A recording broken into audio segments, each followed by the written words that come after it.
Oh, hang on. Hey, everybody. It's the Dynamite Show. Paul Fontaine, Jeff Hawkins. It's going to be one of those nights, everybody. Here on the Fight Game Media YouTube channel. I have a full confession to make. So I decided today to try to do something I never do. Whenever I have to do this show and there's a baseball game on, I watch every inning of every game, not just the World Series. But of course, Jeff's Dodgers are in the Major League Baseball World Series right now. Jeff lives in the same city as the Dodgers. I don't have an emotional attachment to baseball. But it's fun when the Dodgers. It's fun in LA. Well, yes, it's fun in LA when they win. But I'm happy for the Blue Jays. I'm happy that you guys are probably going to win at least one of them in Toronto. I know you've been very vocal about it. You support the Jays. You like the second generation players. You're a big Paul Molitor fan, who was the World Series MVP the last time they won, I believe. Yes.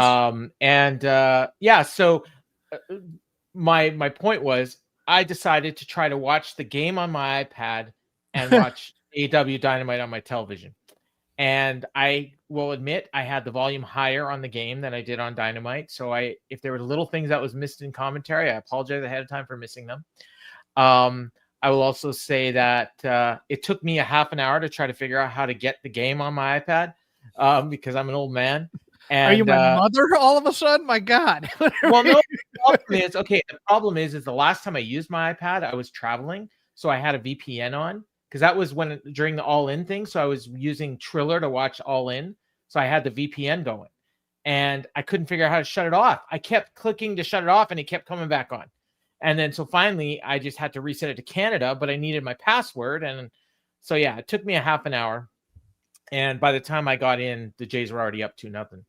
And I rewound to watch it, but I'm going to be honest. You didn't miss much on commentary because I'm of the opinion that this was not this was a Bryan Danielson forced excitement commentary tonight.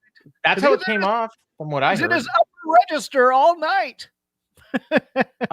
He said something late in the show that I'm not sure if he was supposed to say, or maybe he was, I don't know. But it was during, I believe it was either during the intros to the women's tag team title match or tag team tournament match, or during the match itself. He said that the women are going to have a blood and guts match. And I'm not sure that they are. I'm not sure they're not. They certainly haven't announced anything. They were Jamie Hayter and Aminata made the challenge, but nobody's accepted. And Tekla nodded her head and accepted. And then 2 weeks later, when the booking became clear that we were building to a men's blood and guts match, Excalibur made the point about 7 times in one episode of Dynamite that the Tekla's team had not accepted the challenge. So to me, that came off like they were pivoting because they figured out no one is going to watch a women's blood and guts match that was built on Collision on AEW Dynamite. So I don't know that that's what's happening. Our friend Ryan Frederick, who gets information and he a lot of times it's correct. He hears things, he knows people. He said in the Fight Game Media Discord that there was always 2 matches planned. A men's match and a women's match. So theoretically, if that's true, we are going to get a women's match, I guess, announced next week, possibly on Collision on Saturday, which, that wouldn't surprise me either, given that the challenge was made on Collision. But that still means that it's a very last minute thing. The men's match, you could see for the last 3 weeks that they were building to a men's blood and guts match. Like twice a show, we have matches between the Death Riders and the Conglomeration in some form or another. So it's also an interesting booked in terms of who was on this card. And I'm certain Dave's going to have some thoughts about it, especially given the locale. Where were they? I know it's Texas. They were in Edinburgh, Texas, which is south. It's south. It's right outside of McAllen, where that out there. Like there's no luchadors on yeah. here. That's why they got, but they did. That's why there was such a loud Hechicero chant during the Callis family thing. Too. Are they taping Collision tonight? Do you know? I think they are. Okay, so they did announce that Bandito. It's Bandito and Mascara Dorada, right? Yeah. Yeah, so that's a big match for that audience. That'll probably be a great match. And I mean, we didn't see Hangman until very late in the show, which was weird. I tell you, like, ever since he won the title, he is not the focal point of this television show. I've made this point over and over again, and it's becoming more and more clear. Nobody wants to hear it.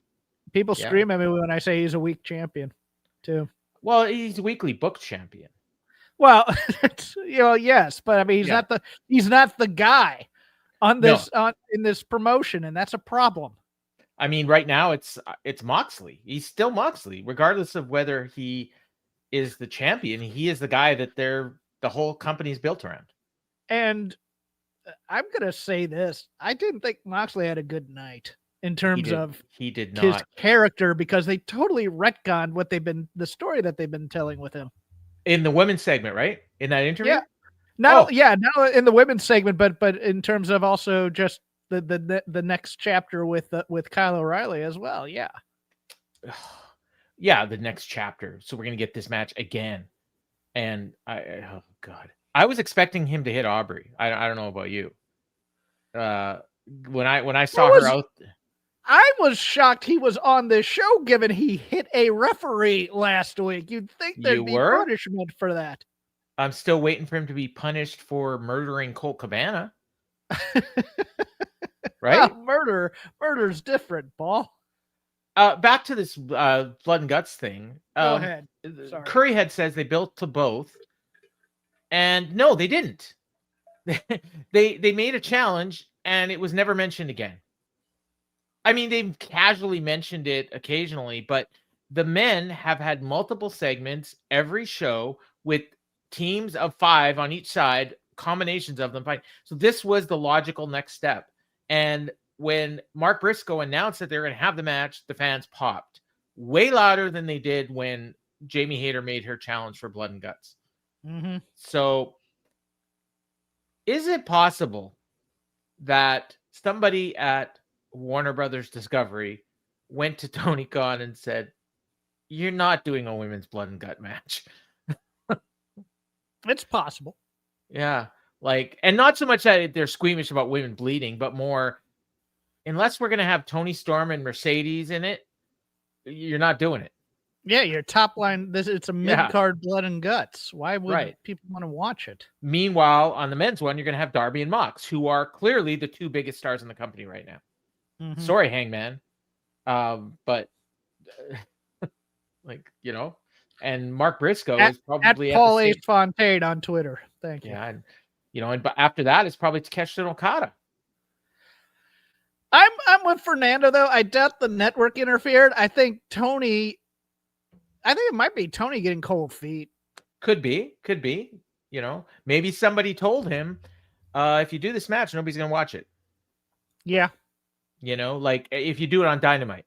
Now, if this was one of the weeks when they do a double taping, it would have been perfect. You do two matches, one on Dynamite, one on Collision. And for the people in the building, they get a 4-hour show with 2 blood and guts matches. That's fine. Right. And then you tempt the wrath of Sam. In here, you're going to get, and she's going to the show. She bought tickets and is traveling to the show because of a women's blood and guts. I want her to have a giant stopwatch in the front and just clicking. But theoretically now we're going to get 2 matches, possibly 1 women's, 1 men's, and that's going to be the whole show. So yeah, that's fine. They advertise it as blood and guts. You bought tickets to blood and guts. You can't complain if all you get are 2 blood and guts matches. Like, I don't think anybody's complaining, but it is kind of weird. Mm-hmm. They've never done it before, but hey, they're maybe going to do it now. So yeah, that was the big news coming out of the show, I thought. I mean, other than that, there was nothing. I mean, they announced on Collision I mean, they announced a pretty full card. That said, the other talking point all weekend, and man, did I talk about this, was the 4-way for the men's world title shot. And it was, by the way, it ended exactly as I predicted. Well, not quite exactly, but pretty much. Samoa Joe, okay, check. They're building a feud between him and Hangman. That makes sense.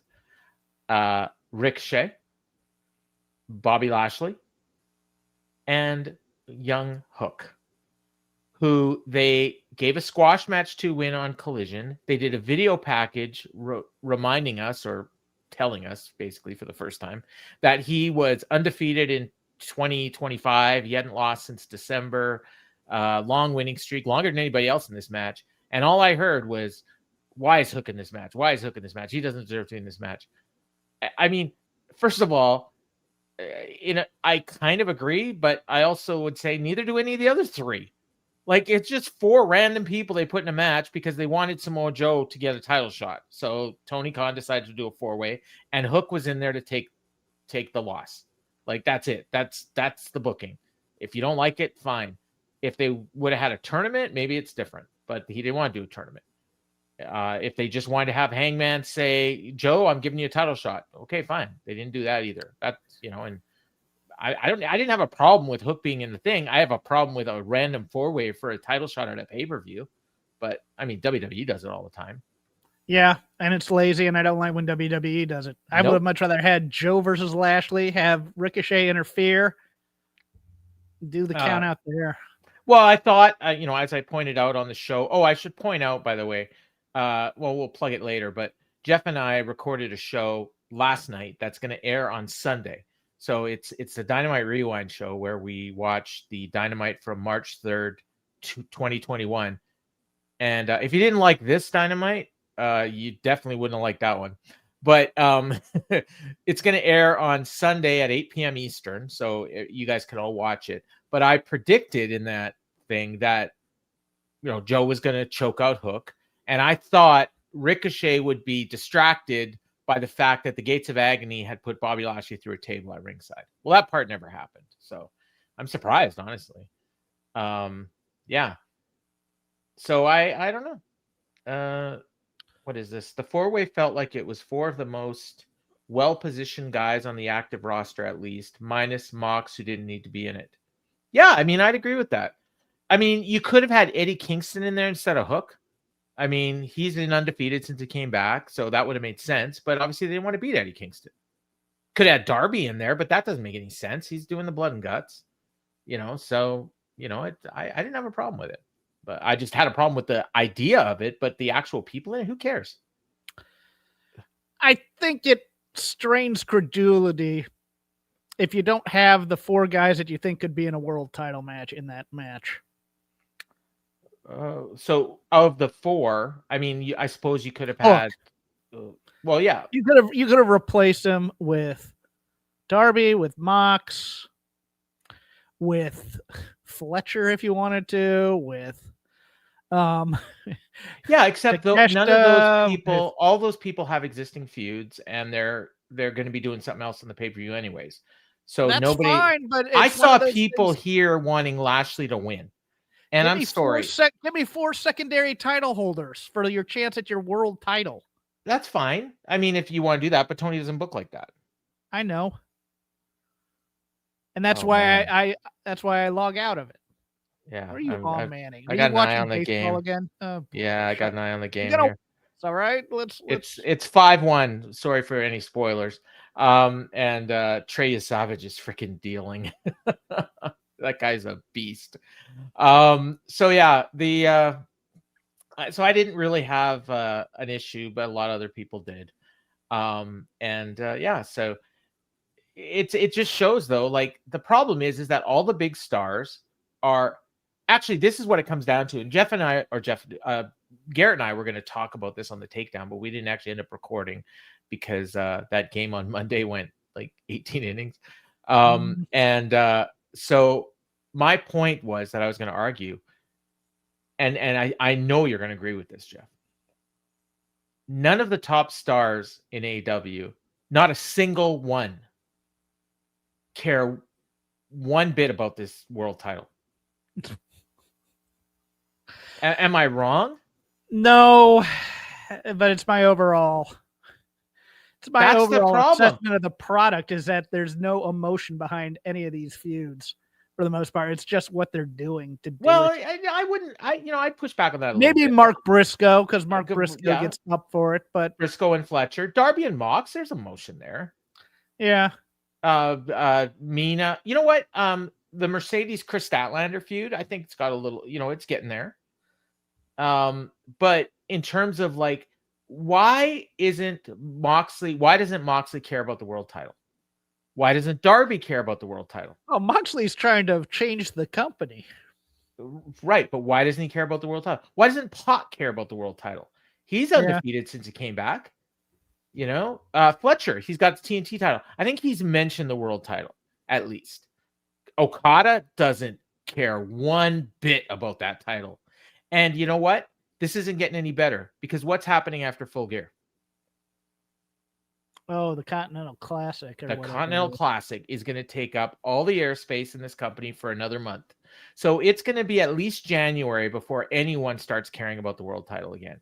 And by then, MJF will be back and he'll be challenging. And then all of a sudden, hey, guess what? MJF's feuding. Now all of a sudden, the world title is the focus. Mm-hmm. He's the new Triple H or Hulk Hogan. In some ways, take off, come back. All of a sudden, it's all about me. Everything turns around. It's all great. There's absolutely nothing wrong with that either. Nope, not one bit. If you're off TV, you're kind of special. Triple H is one of my favorites of all time. I'm not gonna lie. It's not a popular opinion, but Trey's out of the game. Six strong. He did. So yeah, so this was my thought, and I think this goes back to what we were talking about earlier about Hangman not being booked strong, and again, it's because none of the top guys care about his belt. Well, yeah, and also Tony just likes his party matches, right? Yeah. Oh, Jeff is he's a professional. He muted himself before he sneezed. Yeah, I would have just sneezed. But you look at WWE and people complain because they all go out there and every week it's CM Punk and it's LA Knight and LA Knight. They're all arguing over the world title. Well, guess what? They're top guys at least. And they're all arguing over the world title. Yeah, exactly. And so you might say, well, let's get some new faces in there, and eventually they will. But here, all the top guys, like, oh, you know what? Another one that's hold on. I want you to pause right there. Okay. Because yes, it's the same guys arguing over the title, but all of them talk about what the title means to them. Mm-hmm. Especially LA Knight. And Punk. And it's one of those things where it's like they care about the title. Like, even in this feud, sort of, Joe cares about the title, but I think Joe cares more about beating Hangman than he does about the title. It's one of those things. And Joe's still the best to me. Joe's still the most interesting on the mic to me, and Joe's still the realest to me on the mic. It's one of those things where I will watch him, and everything to him looks authentic. So I watch this. It's other people doing story beats at times in AEW that look inauthentic to me. Yeah. And he is, I think it's also a little bit of like you say he wants to beat Hangman, and I think he wants to prove that he's better than Hangman. I think is his mission statement. So that's fine. Tell the story. Tell that story. Then he is telling that story. Well, they are, but it's like you could have just named him number one contender, and we could have had 3 weeks of Joe promos telling why he's Hangman. Oh, exactly. And I mean, I thought that's what they were going to do. And then they announced this random 4-way, and it's like, okay, well, Joe's in it, so he's winning. Oh, Hook's in it. Yeah, he's getting choked out. Okay, that's good. Doesn't matter who the other two are. Winning the match does not give you legitimacy in a title match. That's the problem here, and that's what they're doing, and same thing. And then they did the exact same thing with the tag team titles. Mm-hmm. I mean, literally on the same show, They had 2 forward. I mean, this was. I looked up lazy booking in the dictionary, and this like there's a picture of this card on the thing. I mean, sorry, and you have great teams, and they could all make a claim for the title. I just want to hear them say it. I don't need to see them wrestle a well choreographed 4-way party match to get into the title. I want to see Jurassic Express last week do a mission statement. Babyface Jack Perry cut one of the best promos of his career. We're going after those tag team titles. Next week he loses. Yes. Okay. That makes no sense. None. Oh, but oh no, FTR wins, so it wasn't predictable booking like we had in the main event. You know what? Sometimes predictable is good. In fact, usually good in storytelling. Yes. Yeah. Usually predictable is good. Like all the people that wanted Lashley to win tonight. I mean, that's fine. You like Lashley. Great. No, Lashley should not have won tonight unless you haven't been watching the show.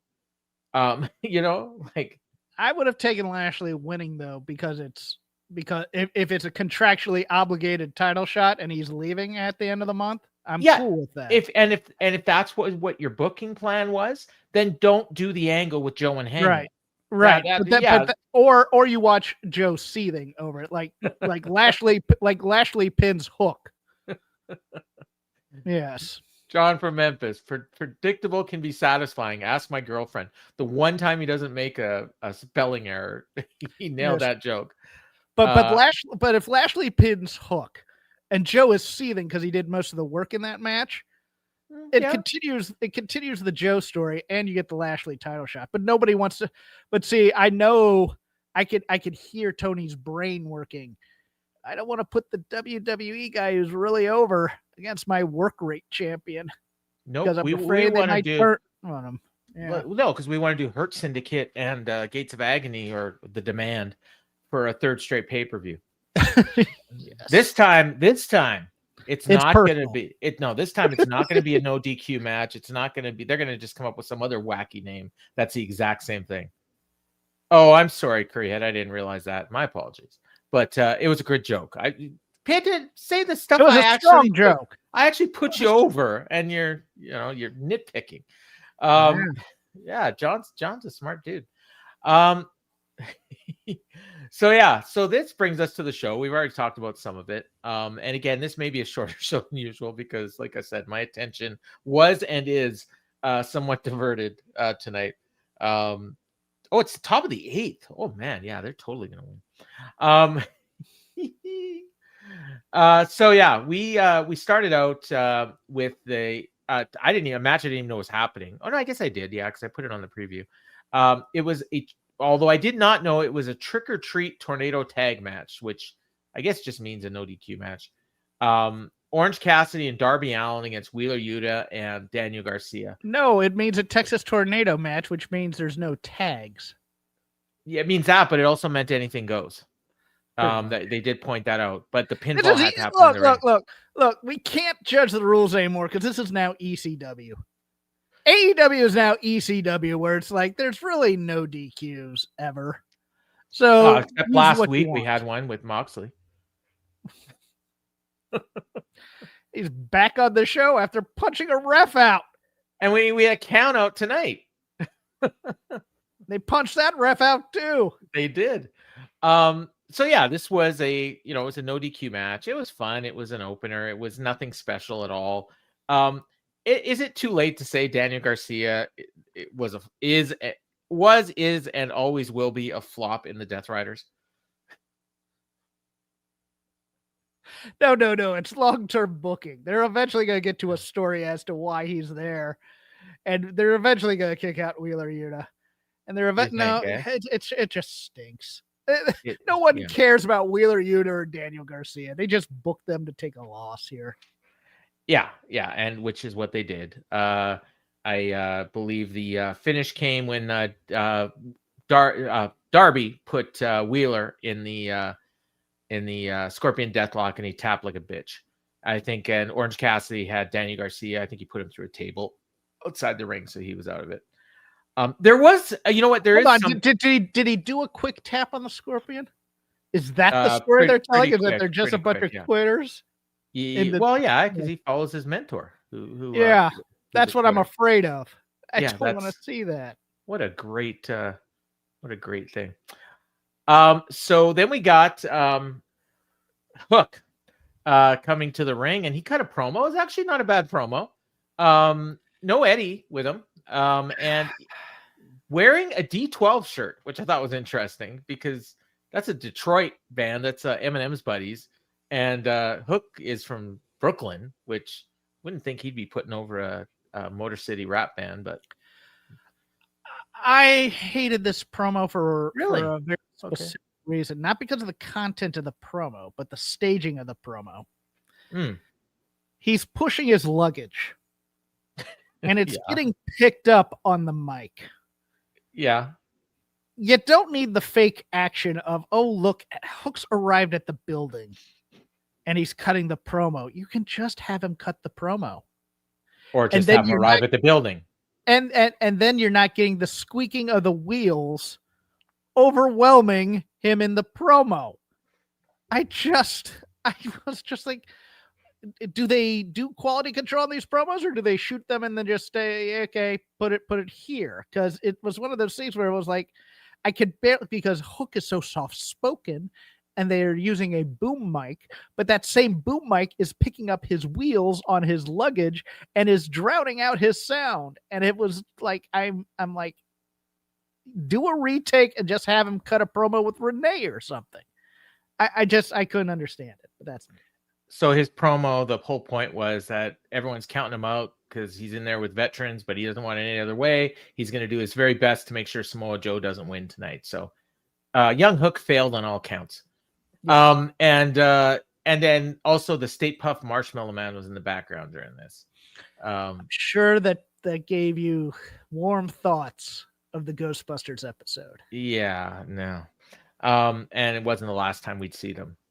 Tonight there was somebody else with them too. I don't know who it was, but I saw people complaining that there's no costumes on the show, and I was like, were you watching the show? I guess they wanted people in the matches to be wearing costumes, and I'm like, I'm sorry, but if I watch an NHL game where they happen to be playing on Halloween, the players aren't dressed up in costumes.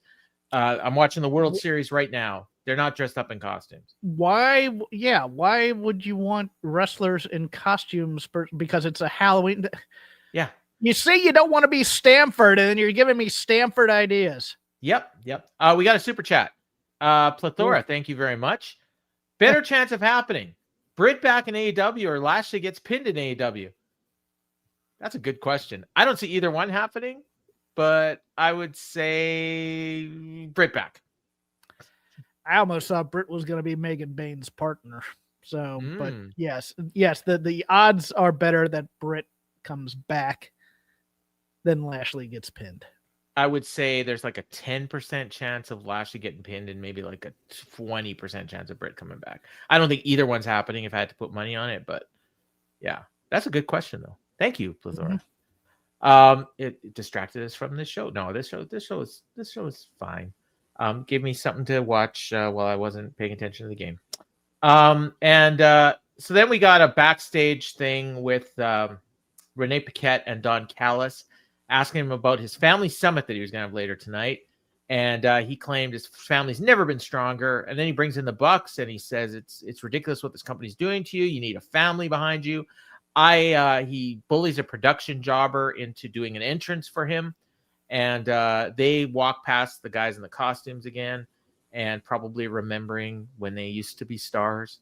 And this is in storyline, by the way, then Callis grabs the mic and he does, his typical over-the-top entrance for the Bucks. And the Bucks got pyro and they seemed alarmed that there was pyro. So, whatever. And they also were uncomfortable with them talking about how they took out Kenny Omega. Correct. Yeah. Because, that was the thing where because the whole crux of this is going to be the Don Callis family beats up on Kenny Omega and the Bucks make the save. Yes, more than likely not. Or they churn on Kenny and join the Callis family. No, they're teasing the turn, but they're never going to go hard into it. I believe you. So then we got a four-way. It was the Young Bucks, FTR, Jet Speed, and Jurassic Express. Winners get an AEW World Tag Team title shot. Now, first off, I have no problem with any of these teams being in a match for the world title shot. I mean, if I wanted to be nitpicky, I could say, well, the Bucks have been losing all their matches, and what are they doing in a number one contenders match? But who is Jet Speed beat? Probably some 2-on-2. Let me look. I want to say that they've won recently, but let's see. They won in that 8-man, I think. Matches, Jet Speed. Here we go. Okay, they won an 8-man. They lost to FTR on Collision. Okay. They beat Killswitch and Kip Sabian in September. That's a big win. They lost to GOA. Oh, that was a 6-man. Sorry. They lost to John Moxley and Wheeler Yuta. Mm-hmm. They beat. Oh no, that's a 6-man. They lost to FTR. Okay, you may have a point. Big Bill and Brian Keith have a better claim to this match. They beat AR Fox and Ricochet. Okay, so since June 25th, they've won 2 matches. One, I think. One? No, Killswitch and Kip Sabian. Yeah. Yes. Yeah. That's it. That's the only That's the only win they've had in the last 4 months. Okay. And they're in a number one contender. They're the hook of this match. So I thought the Bucks were the hook, but you might be right. Did they lose? I think they did. Oh yeah. Kevin Knight took the shatter machine, right? Yes. Yeah. Oh no, was it Nick? No, it was Kevin Knight. It was Kevin Knight. You're right. Yeah, he took Nick out, and then he got hit with the shatter machine. That's right. So yeah. I mean, but again, but they have the credibility. I made the point. Everyone's complaining about Hook in that 4-way. If Tomohiro Ishii had been put in that 4-way, nobody would have complained. No. And have you seen the stat? He's 0-17. Yeah, he's 0-17 in AEW. Yeah. Hall of Famer. He is a Hall of Famer. I voted for him. But not in AEW. He's not. Griff Garrison belongs in the number one contender match more than Tomohiro Ishii does in kayfabe. So yeah, so they had a pretty great match. Dave is going to give it like 4.5 stars. I didn't go quite that high, but and the FTR wins. They get the shatter machine on Kevin Knight. Again, lots of great moves all around. I will say, and this may be a byproduct of me half paying attention to the game, or no, like half paying attention to the show and paying almost full attention to the game. Bucks didn't seem like they were super into this match. Was I picking up on something that wasn't there? They just seemed like they were going through the motions. Yeah, but them going through the motions is better than 90% of teams. So absolutely. No, I just said it was a great match.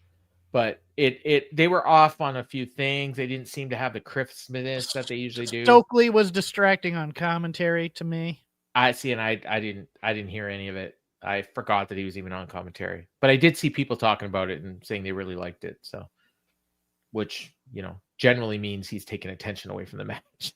Yes. Yeah, if he's got a lot of great lines. Again, Danielson overpowered everyone tonight. Like that's the voice I constantly kept hearing. Like, when it was peaking. What I was doing was when the Dodgers were up, I would turn the volume on the game down and I would have to, but when the Jays were up, I was like paying full attention. So, okay. Yeah. So FTR wins. They are the number one contenders. They get a title match at Brodito.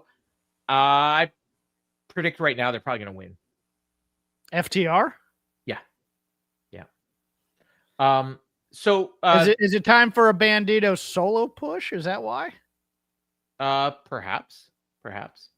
Fernando pointed out that they won recently. Yeah, they beat Killswitch and Kip Sabian on Collision September 17th, which is the only 2-on-2 win they've had since June. So there you go. But they didn't win. But so then who do you so Cope and Christian come back possibly? That's what I think, yeah. Because we still have to pay off that Beth Phoenix whatever they did to her. Was it a pile driver? I think it was, right? Or a shatter machine? Yeah.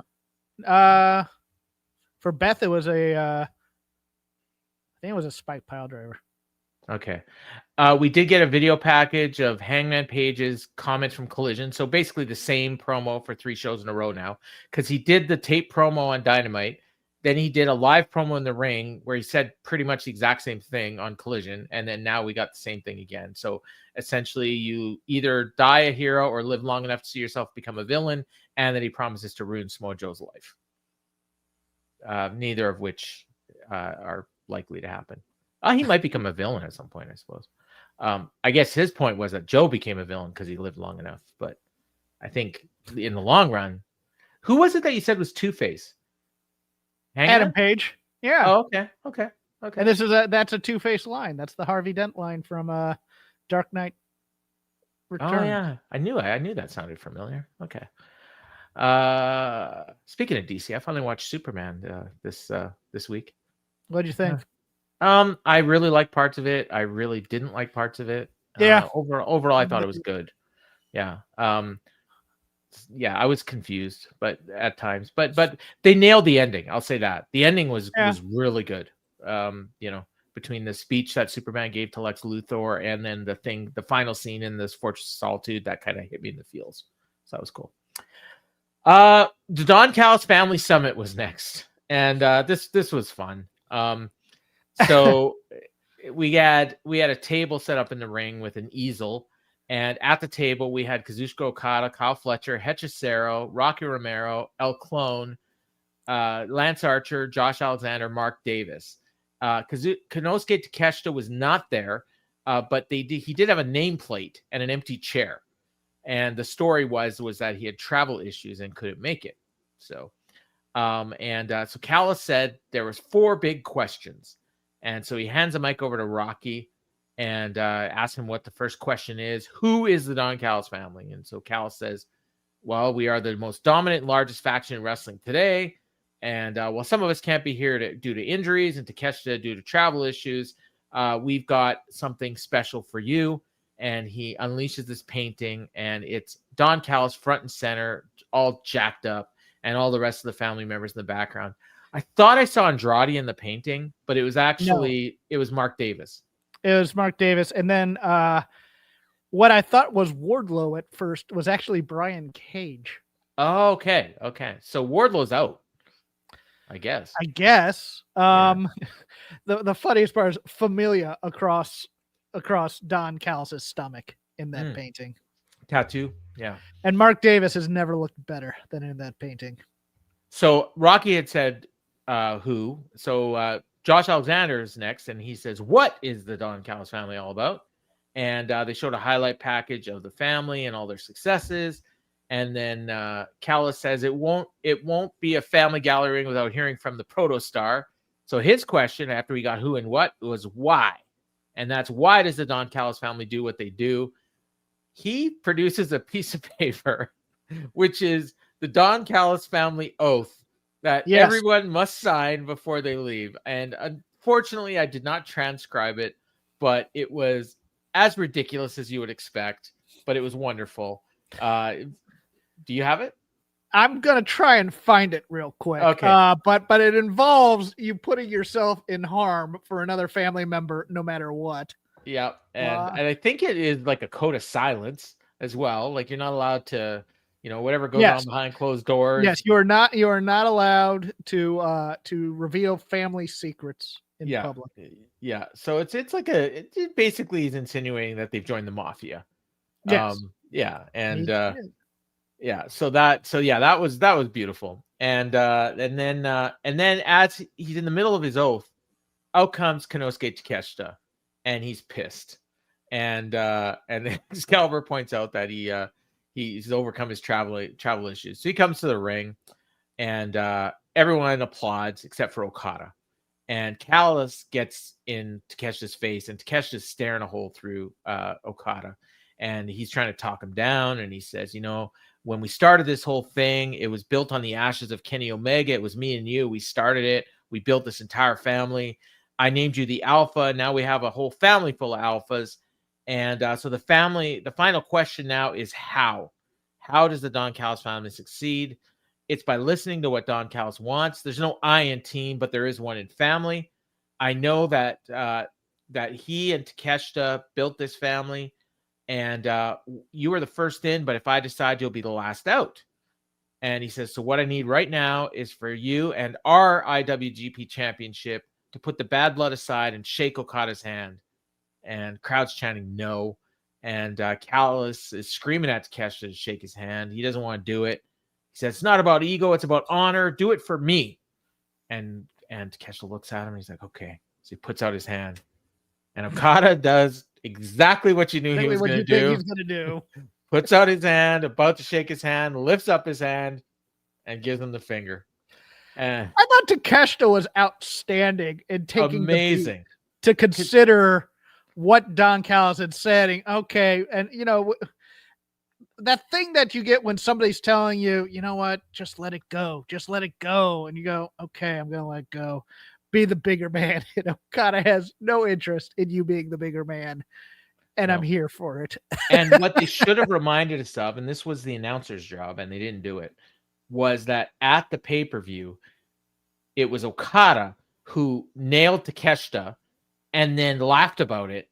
So he's the guy that's in the wrong. And Takeshita was the bigger man and shook his hand. Anyway. But Okada is secretly Don Callis' favorite, other than Fletcher. So it's one of those things where the bratty younger brother gets away with everything, kind of a thing. Yeah. It's because you can see it on Don Callis' face, because Don Callis never addresses Okada. He's never even looking at him when he does it. He's always on Takeshita, and it's real in my family. Takeshita's finally going to snap. Takeshi's going to snap, and then the Callis family's going to turn on him and take him out. So, and then probably I'd like to see a couple. Before that happens, though, I'd like to see a couple Callis family members kind of side with Takeshita a little bit. Yeah, we could have that. So they so all the family members get involved, and Callis is saying, okay, shaking hands might not have been a way to go, so we're going to do this differently. On Collision, I've booked a match with Konosuke Takeshita and Kazuchika Okada, and we're going to see if you can work like a family. And then Excalibur rightfully points out, well, we already saw this, and they beat the World Tag Team Champions when they were able to work together. But now they're going to have some random match on Collision to prove that. Oh, no. Do you know what the match is? No. What is it? The Acclaimed. Oh, God. Acclaimed are going to beat them, aren't they? Oh,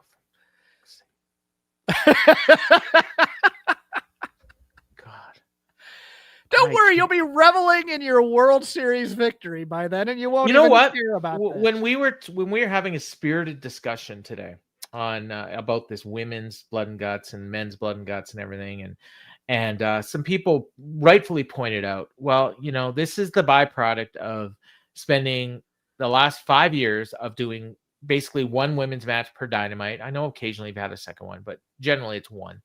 And devoting like maybe 15% of your television time to women and the rest to men.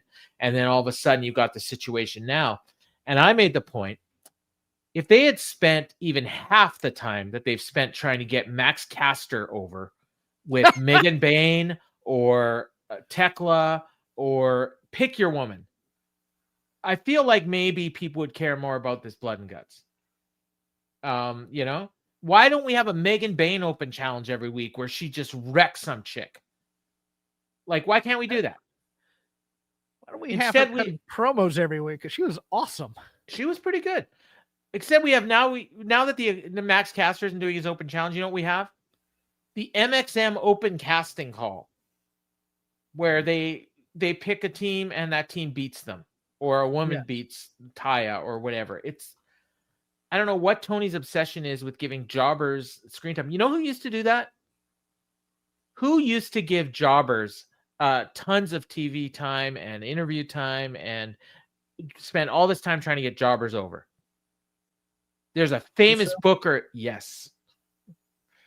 And I will admit, in the Attitude Era, I kind of liked it, but I don't think it worked.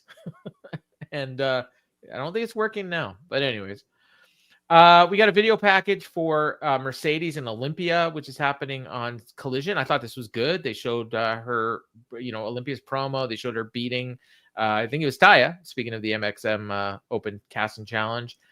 This challenge had been made last week at Arena Mexico, actually, or maybe 2 weeks ago. And so we're getting this match. And Olympia, if you haven't seen her, is impressive. She's jacked. Yeah. And she's not bad in the ring. She's way better than Persephone.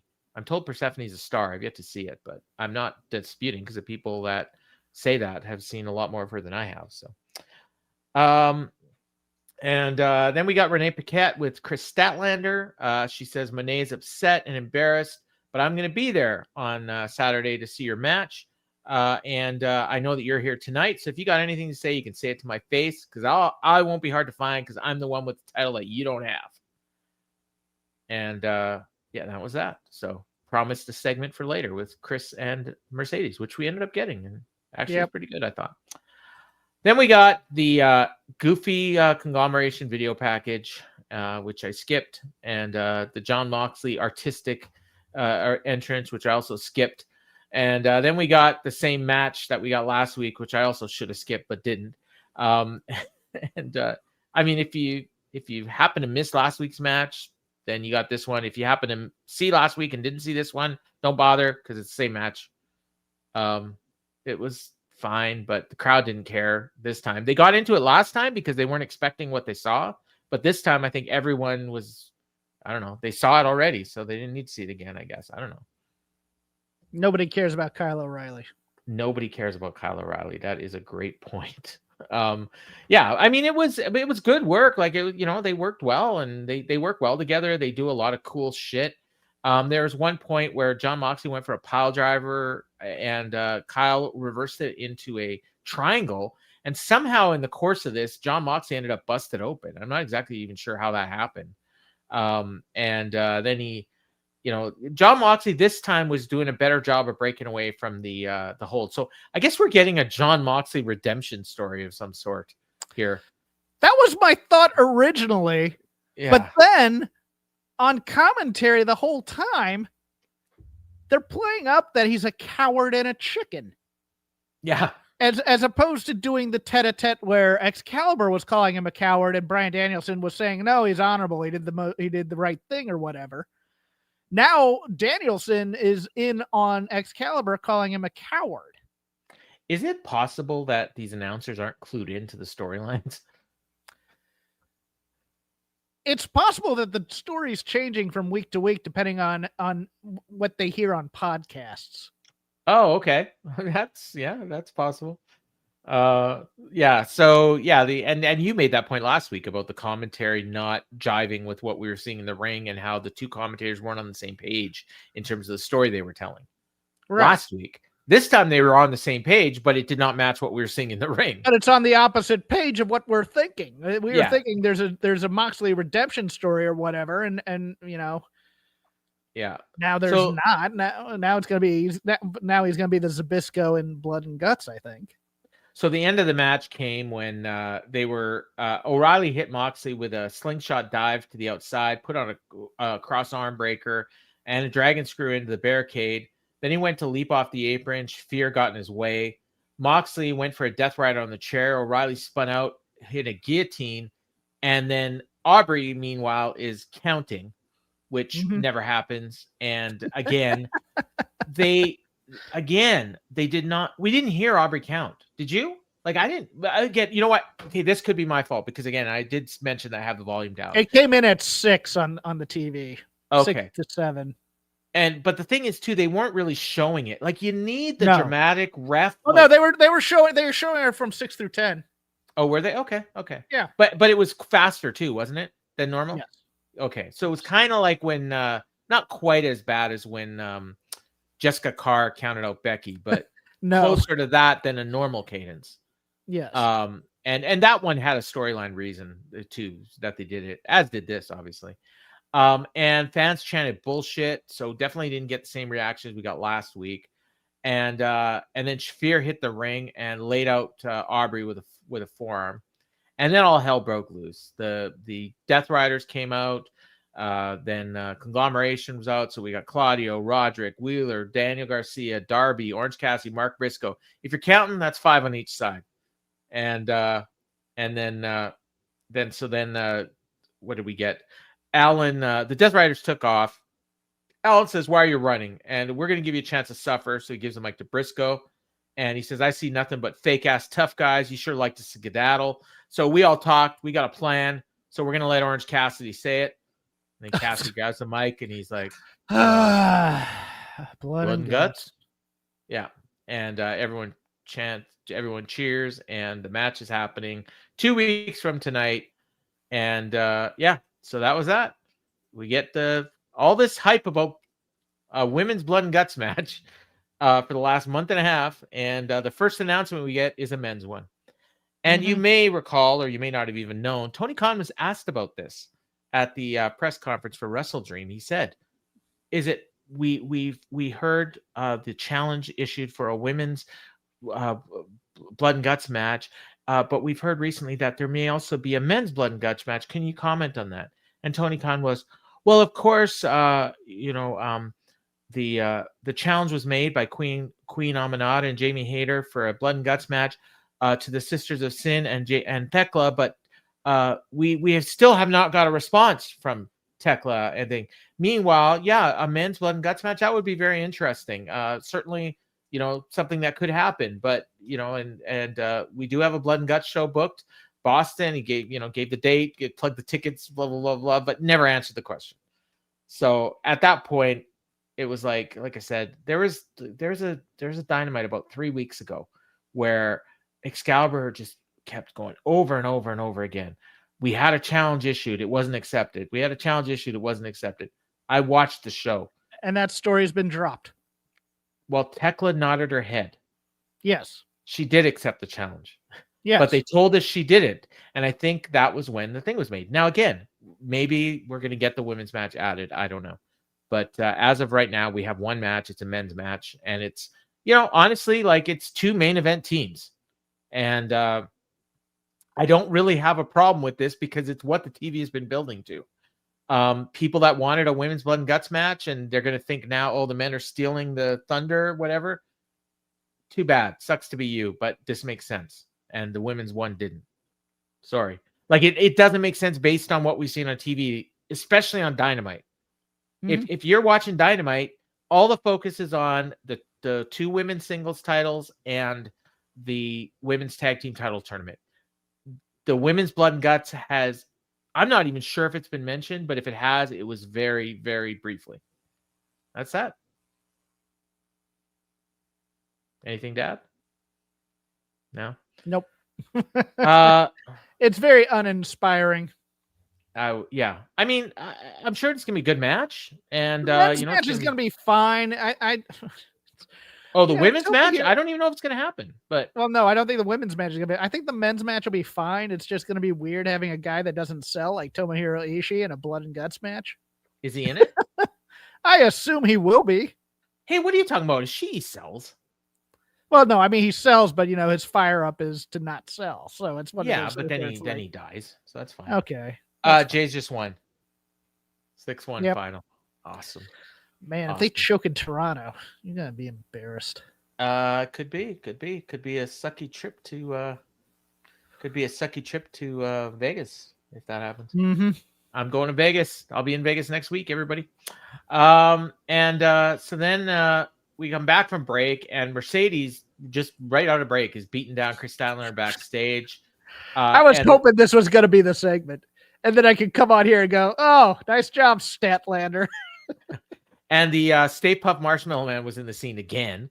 I think third time tonight, and not done yet. And we never got an unmasking, as far as I know. Yeah, we did. And did we? Oh, okay. Mm-hmm. Statlander fought back again. I was paying more attention to the baseball game. Got Monet in a fireman's carry, took her to the ring, and then she gets attacked by Athena. So they beat on her for a while, 2-on-1. Then Willow and Harley made the save and chased them away. And this was a preview of not only the Full Gear match, but the women's tag team tournament match that's happening next week, which will be Monet and Athena against Willow and Harley. It occurred to me here, we generally get one women's match on Dynamite. We had one tournament match tonight. We have one next week. As far as I know, nothing's been announced for Collision, although I imagine there might be a match on Collision, but I don't think this tournament's going to be wrapped up by Full Gear. Okay. Yeah, like people are expecting it, and I suppose it could be, but they're moving real slow on this tournament. I thought Athena looked fantastic. Oh yeah, yeah. I mean, she is. I still can't believe we kind of wasted that run on the Toni Storm character. Oh, you think it should have been her?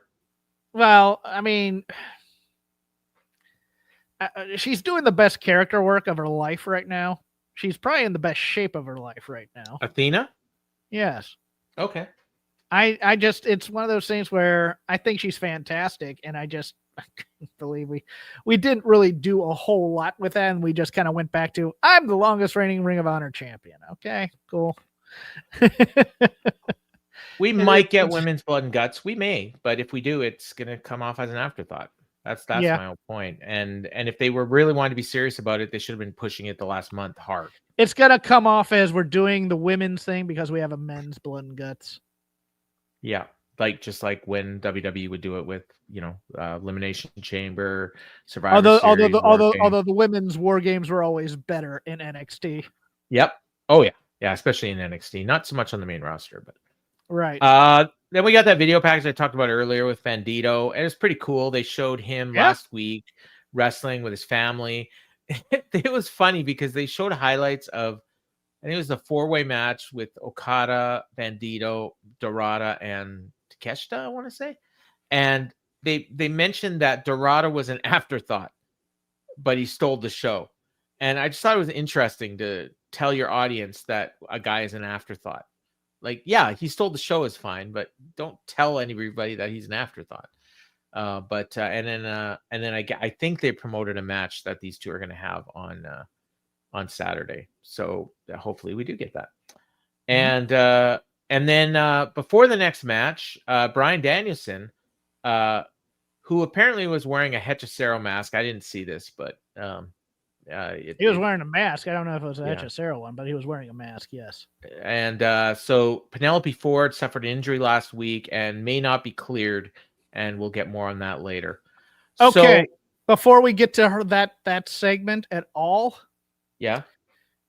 What were you thinking they were going to do? Because I had various ideas here, and none of them came to fruition. Because you watched Collision, correct? Yep. I thought possibly Nixon Newell and Miranda Elise would be put in this tournament. I thought they had a roster of heel women who weren't involved in this. Taya, Deonna Purrazzo. I kind of thought maybe Camille.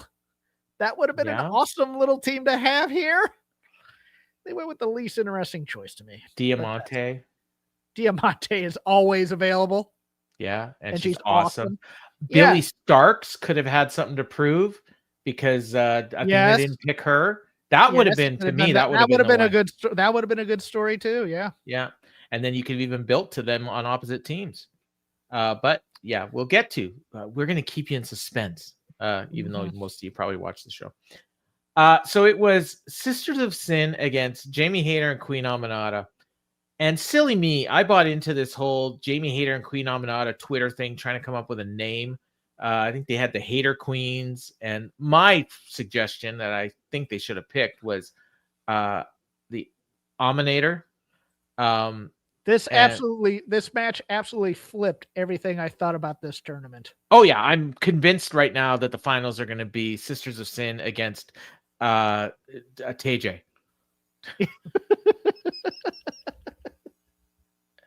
Am I wrong? You're not necessarily wrong.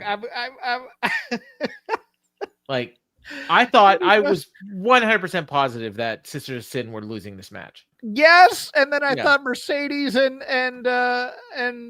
Athena were winning the match on the bottom of the bracket, and then we'd have Hayter and Aminata against those two.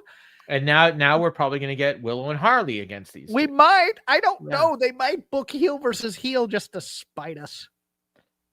Trying to go back and see when the last time the Sisters of Sin won. I'm going back a ways. Because they won some 6-person matches. They've lost some matches. Yes. Okay, no, that's Julia Hart and Chris Statlander. I don't know why she's in. Oh, okay. Unless I'm mistaken, it is very possible that they've never won a tag team match. Yeah. Here, this is a better way to do it. Okay, here we go. They're an underdog story. This is fascinating radio. It is, isn't it? Yeah. Hang on. They have never won. They lost to Athena and Thunder Rosa. They lost to Chris Statler and Willow Nightingale. They lost to Mina Shirakawa and Toni Storm. They lost to Queen Aminata and Willow Nightingale.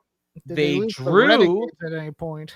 Oh, this was in Eve. Sorry, they drew with Milla McKenzie and Sapphire Reed.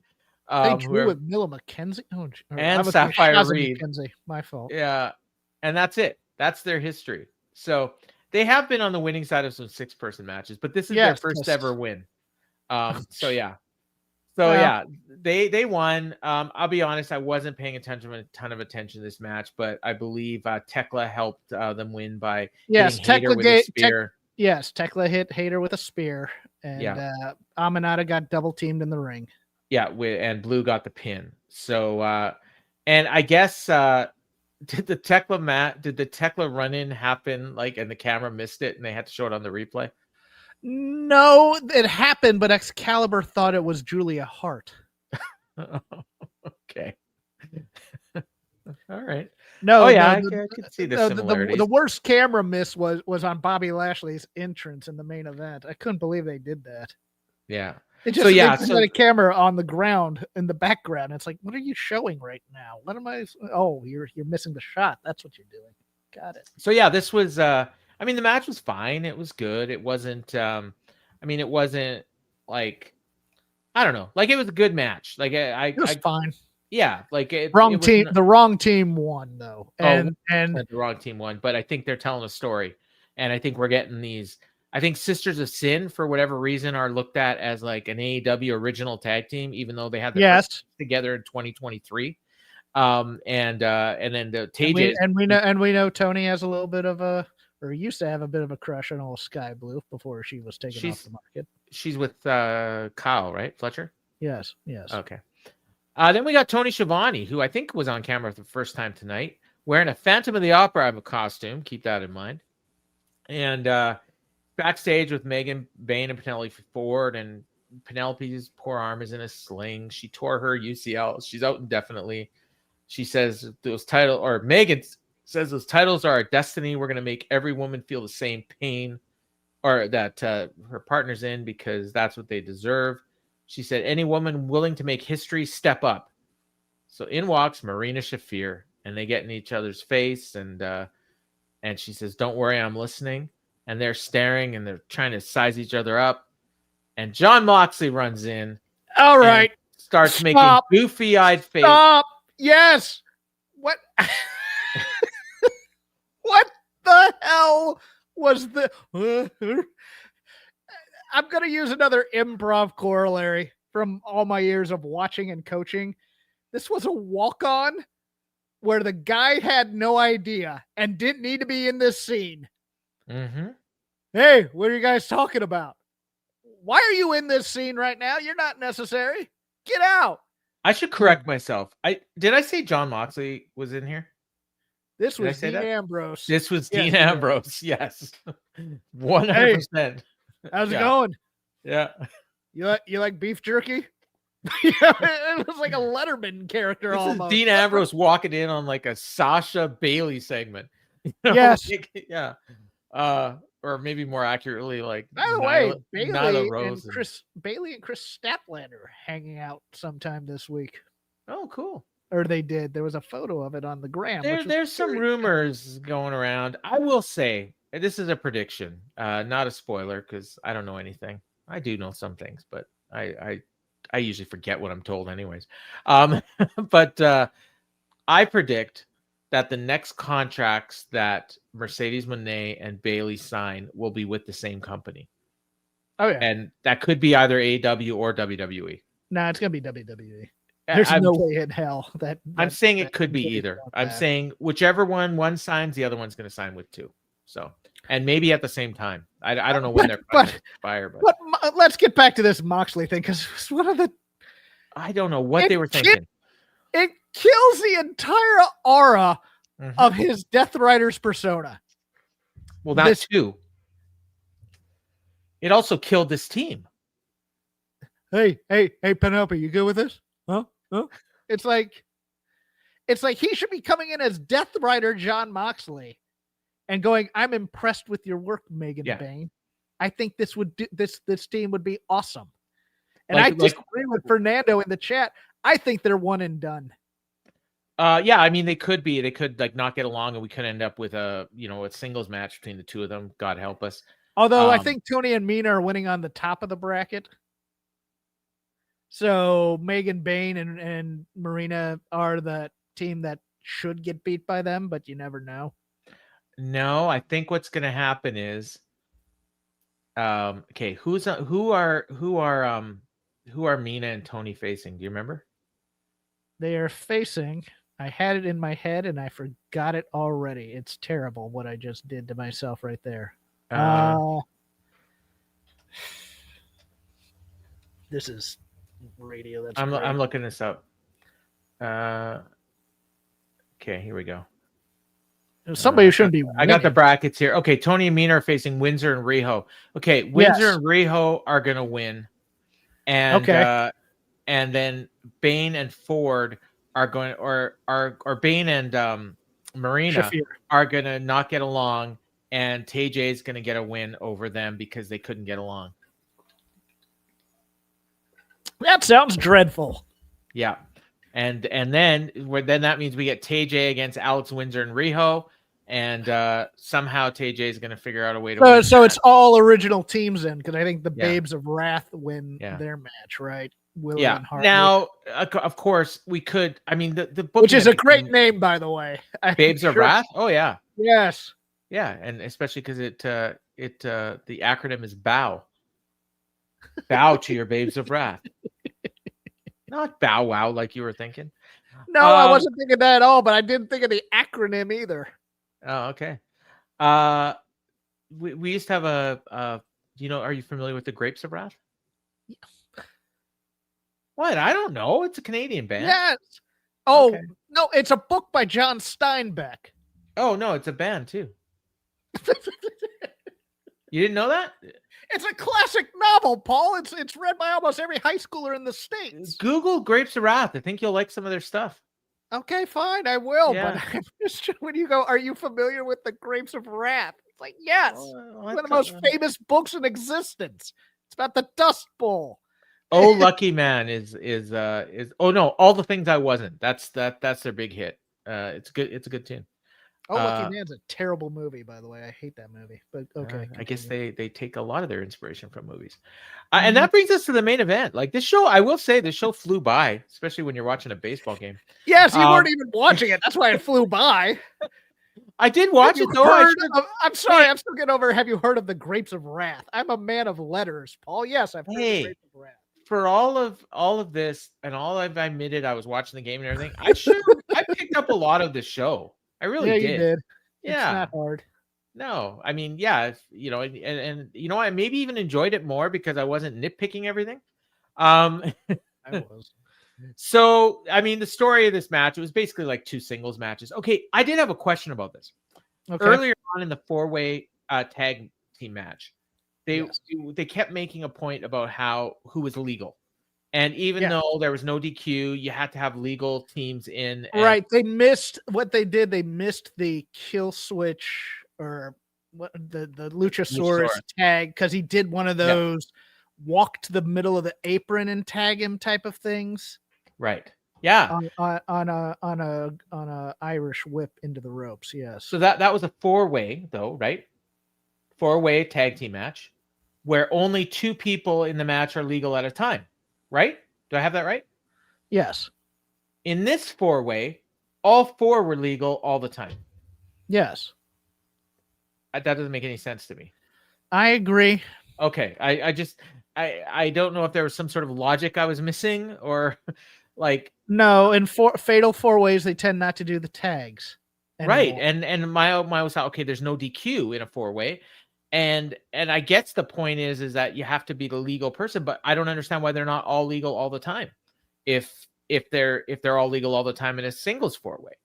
Or why they don't make you tag in and out in a singles 4-way. Like you can have, let's say you had Joe and Hook in there, and then Joe tags out to Bobby Lashley. And now we got Bobby Lashley and Hook. So anyways, it was basically, we had 2 singles matches for most of it. It was Hook and Joe and Ricochet and Bobby, for the most part. I mean, we did get a 1 square off with Joe and Lashley, and people popped for that, and Chen and Meat and everything. Then Hook, Hook actually looked pretty good here, I thought. Like he had a pretty good match. But he looked so slight against even Ricochet, though. I mean, he is skinny. That's our new word. That's our word of the week, slight. Slight. We used it when talking about somebody on the that's right, we did. Yeah. Yeah. Have you heard of Mice and Men? They're a Swedish techno folk group out of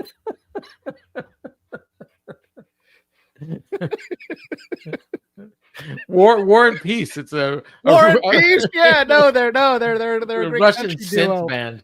Yes. I swear to God, if you bring up Grapes of Wrath, though, I wouldn't even have thought of the novel, and I have read it. It's just, yeah. Have you heard the Bible's touring this year? Great. Gone with the Wind. Gone with the Wind. Yeah, it's a brass band headlined by Louis Armstrong early in his career.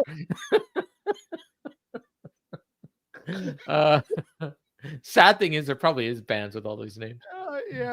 So the match, I mean, like I said, it ended the way you thought it would end. And of course, like what happened at the end was Ricochet takes out Lashley, and then that allowed this was actually pretty cool because they got me at one point. I actually thought this match was great because it made you think that anybody could win this match. When Ricochet hit his shooting star press on Hook, and no one was anywhere close to breaking it up, for 1 second I thought Ricochet might actually win. Mm-hmm. I completely forgot about logic, and Hook kicked out, and it was a really good false finish. The longer Hook took a beating, the more I thought maybe they put him in and just have Joe attack him next week to take his slot or something. I mean, I had a lot and then I kept thinking, nah, the more they keep Lashley out of this match, the more I'm thinking he has a title match in his contract before he leaves, and they're going to need to do it. So they'll do it here. So I thought everybody could have won this match at one point. Yeah. So the finish came when Ricochet and Lashley were outside the ring. Ricochet took out Lashley with a chair, but then he no-sold it and stalked Ricochet up the aisle. So it's your standard. They do this in every 4-way where 2 of the teams or competitors take off. Actually, they said they did it. They didn't actually do it in the tag team earlier, but they did it here. Ricochet and Lashley are out of the picture, and then Joe puts Hook in the Coquina clutch and gets the win. Hook tapped pretty quickly, like he used Jon Moxley or Wheeler Yuta. And that was it. So Joe is the number 1 contender. He gets a match, and we got a segment that hadn't been even promoted. And it was so Powerhouse Hobbs. Not awful is what it was, but yes. You thought it was awful. Okay. I hated it. It just made now we're going to have a contract signing after the match. And you're just like, that never happened. So no, I did make that point that this never happened. So Hobbs and Shibata come out, they celebrate, and then Shivani gets in the ring, grabs a mic, congratulates Joe, says time to sign the contract, and then he brings out the Friday Night Dynamite crew, and it's this crew, the Fright Night crew, yes. Stay Puft Marshmallow Man, a cow, a chicken, a giant piece of meat, and a bull. Now, I will say, we'd seen the Stay Puft Marshmallow Man all night. Yes. And you brought up the past, and Hangman Page has brought it up as well recently, where he pointed out, I've been the Stay Puft Marshmallow Man. I think that line was planted on purpose a couple weeks ago to get people to think Hangman is under that Stay Puft Marshmallow Man mask here. No shit. Because we're doing a contract signing, right?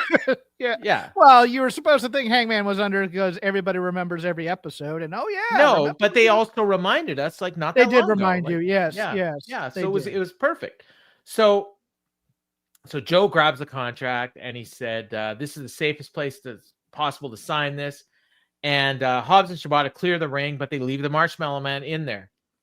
And Joe rips the mask off, and he was expecting it to be Hangman Adam Page, and it wasn't. So he just punches the dude in the face and signs the contract.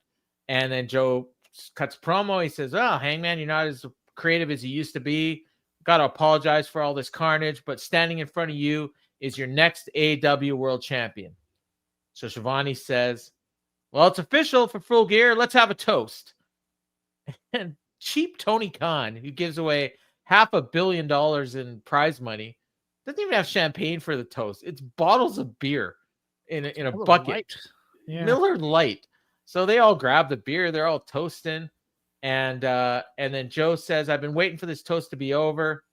And then Shivani says, "Hangman Page is a living embodiment of cowboy shit." And then all of a sudden his voice changed and he says, "Long may he reign." And Tony Schiavone pulls off his wig and his Phantom of the Opera mask, and it's freaking Hangman Page. This was really good because I did not see this coming. Okay, I noticed that it wasn't matching the words in the background, and I could tell.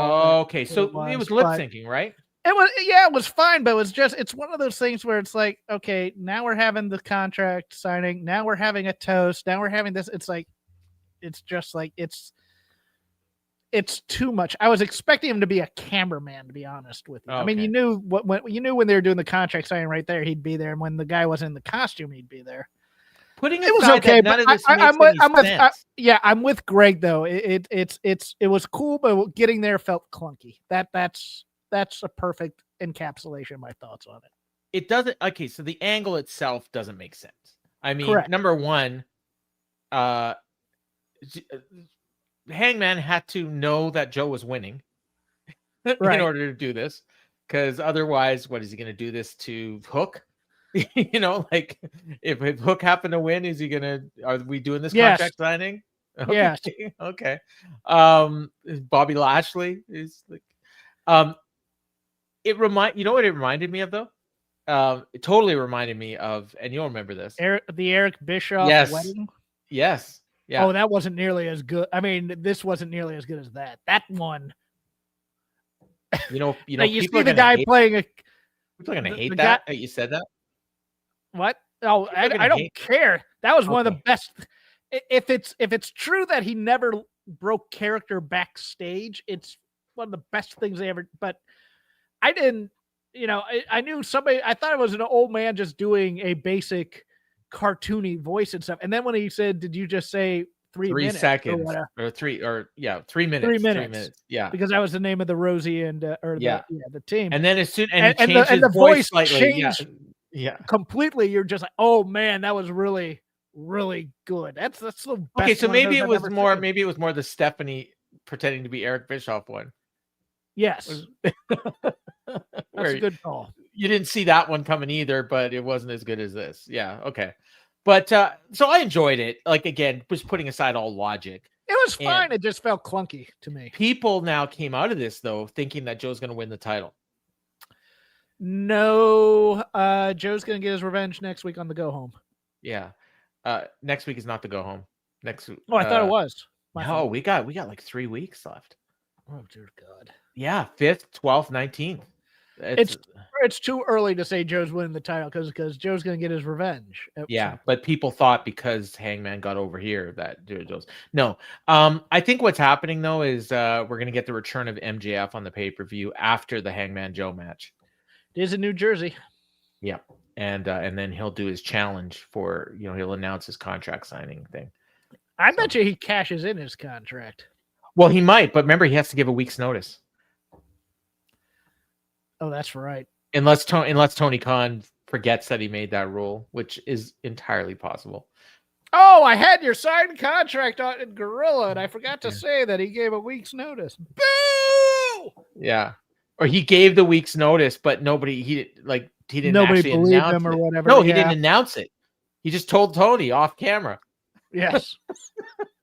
He showed up at Tony Khan's house on the Collision, or he showed up at Collision. Oh, you know what happens is he tells Tony, he's giving him the notes, and Tony tries to tell Hangman, but he can never get out the words because Hangman's too busy doing something. He's like, he's all I mad tried to at tell Joe you, and, yeah. I tried to tell you last week when you were dealing with the ops, but you didn't give me the time. MJF says he's cashing in on you at Full Gear. Yeah, he's cashing in on the winner at Full Gear. Yeah. So it was so Hangman lays him out, and then he gets held back by security. Joe was groggy, and that was that. So we've got Collision, Mercedes and Olympia, Bandito and Mascara Dorada, and Okada and Takeshita against Caster and Bowens. And then next week on Dynamite, the only thing they've announced is Mercedes Moné and Athena against Willow Nightingale and Harley Cameron in a women's tag team title tournament quarterfinal match. You know, I'd have a better opinion of the show if they had done that Moxley thing during the Megan Bain story. I'd have a worse opinion of the show if the Jays hadn't kicked the Dodgers' ass. I'm in a good mood tonight, dude. Oh yeah. Yeah. Well, I also put a big bet down on the Jays to win the World Series at plus 150 before the game tonight. Gotcha. Yeah, so I was feeling good. I put my money where my mouth is, even though I've been very adamant that the Jays were going to lose. When they won last night, you said you thought at the beginning you thought it was going to be a gentleman's sweep for the Dodgers, and now the Dodgers have just started to play like they did in the regular season against the Blue Jays and the Brewers, where they just started to have that slump. I do think it's going 7 though. I think Yamamoto is going to shut them down in Game 6. But Kershaw pitches Game 7. You think? No, it'll be redemption story. Come on, baby. He let him pitch to one batter. Yeah, 18-inning game. Yeah. Who do they got though? I guess Glasnow maybe. Glasnow. Yeah. Glasnow probably against Bieber. And everybody will be on deck. Like Ohtani can come in and relieve or whatever. Yeah, and Gosman, he might pitch 2 days in a row because he's starting Game 6. Gosman. Yes, Savage will be ready by there. So everybody will have their full pen for the most part for Game 7. Yeah. I think. Will Springer be back? That's the key. I don't think so. No, he didn't look good. No, but and Vladdy's probably going to win MVP. I would think if the Jays win. If the Dodgers win, it's got to be Ohtani. Like, oh god, yes. That game he had on the 18-inning game, 9 plate appearances. I know now why nobody's ever had 5 extra base hits in a World Series game, because after they get the 4th, they'd never see another pitch. Mm-hmm. Yeah. Did you see that stat? 1906 was the only other time that somebody had 4 extra base hits in a World Series game. Yes, the Dodgers are wasting the best postseason performance by a single player. I get it. Vlad plays for the Dodgers. Stop it, Vlad. Check out the stats, dude. But I was thinking more than like that Brewers game where Ohtani. Oh yeah. Oh, that game was sick. Yeah. He went 3 for 3 with 3 home runs, and he got 10 strikeouts or something. I think it was 4 for 4 with 3 home runs, but don't quote me on that. You're probably right. And 10 strikeouts though. Yes. I got that part right. Yeah. Well, you saw Savage tonight. What did he end up with? 12. Yes, I think so. Sick. Yeah. So he has more strikeouts in the World Series than he does in the regular season. He had 18 in the regular season, and he had 16, I think, in the regular season, 17 in the World Series, something like that. Anyways, you can follow me at Crap Game 13 on Twitter. I do a show called Shake Them Ropes. Myself and Rob McCarron will be back tomorrow doing that recording. It should drop in your podcatchers on Friday. I'm hoping some news breaks so that the show's interesting. I watched Halloween Havoc. I found it kind of mid, but that'll drop. And then Paul and I did our Dynamite Rewind, and that'll drop on Sundays, I believe, in the podcatcher. It will, yeah. And debut on YouTube if you want to comment on it. Yeah, a lot of fun. It was the March 3rd, 2021 episode called AEW Dynamite Crossroads, which was Cody Rhodes and Red Velvet against Jade Cargill and Shaquille O'Neal, as well as the Jurassic Express, including Marco Stunt, against FTR. So 2 teams that were on the show tonight. and Tully Blanchard in his first match in 32 years on national TV, and his last match that he's had since then, I believe.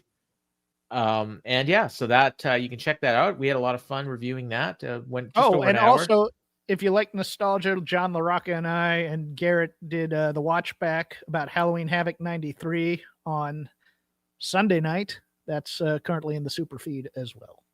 And so long as I don't forget my equipment, I'll be back as well on Monday with the Takedown with Garrett, and back next Wednesday with the Dynamite Show live from Vegas, probably in my hotel room. So we'll hopefully have good internet at New York. So for Jeff Hawkins, I've been Paul Fontaine, and this has been the Dynamite Show.